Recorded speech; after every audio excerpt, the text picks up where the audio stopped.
Why don't you still love me, Jessica? Why would I still love you? I was your Mrs. Robinson.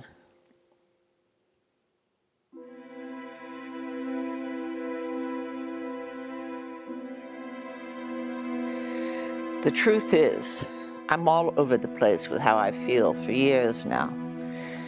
So much so that I don't even know who I am anymore. I cannot think straight.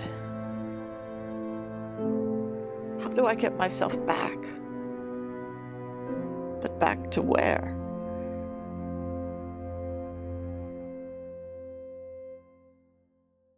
It's a terrible thing to freeze feelings that you do not even understand and then bury them in a dark place.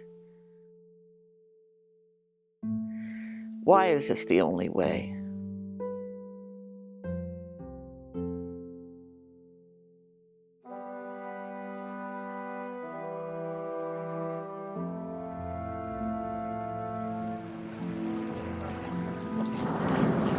Morning.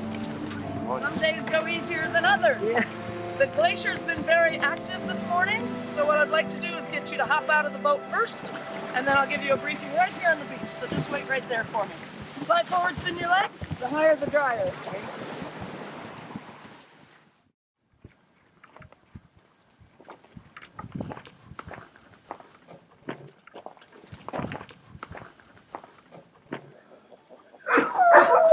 I hate the way he's treating me.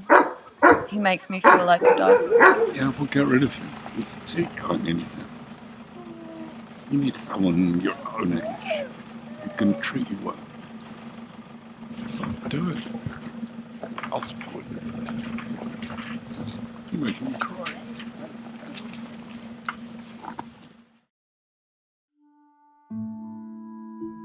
You hide your pain behind the shell of your temper, your polished uniform of strength.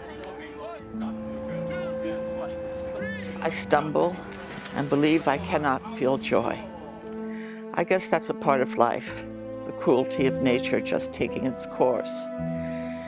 It's called growing up, learning that love does not exist outside of you. I don't want to torture you anymore. Leave me alone. Let go. I don't want to have it. Showy, but deadly for your mate.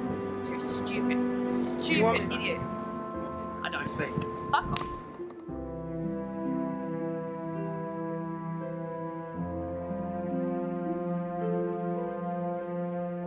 Oh, sure, others have love. William, please. But it's their love. It's different and distinct from yours. Is anybody there? Yet you feel you are giving yours away. William! And at the end, make the mistake that you will get some in return. Don't leave me here. It's not even so much a mistake as it is wasted energy. William! For there is no getting. There's no getting back. We all live in a house of one, from birth to earth. You give until you think you have almost run out, and then with what is left, you give love to yourself instead. You complete you.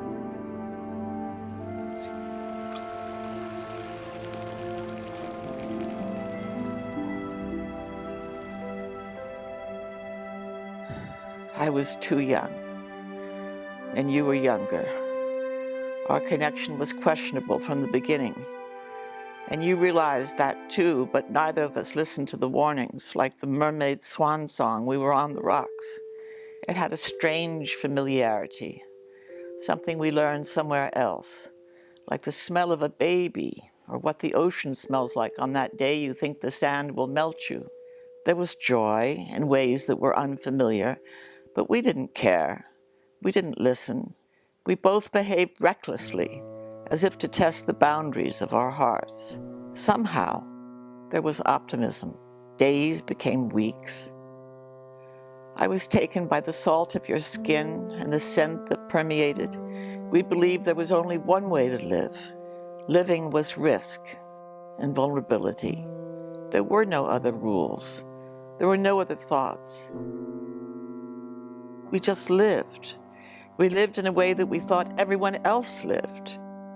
We did not notice things were changing around us. Time was moving towards something we certainly could never have understood.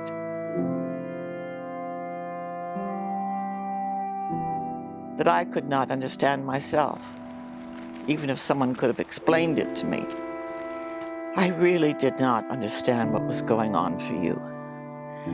I couldn't.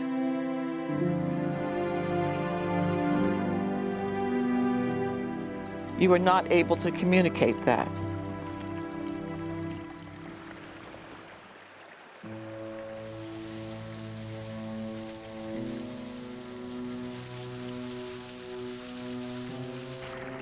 I am sorry you felt pressed. I enjoyed us, but I was too selfish to realize that there was pain in your humor.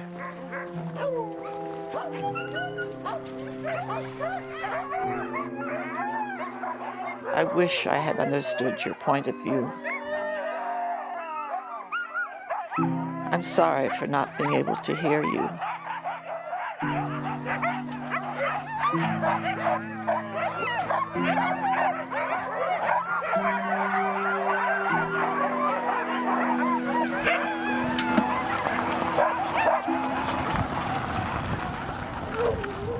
To hear them, Jess, it's so haunting.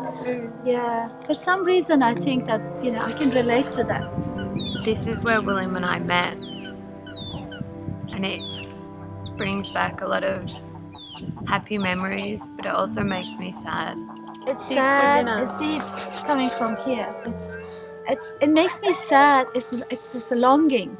And it's just for something which is lost, something that you want. You know, his passion for animals.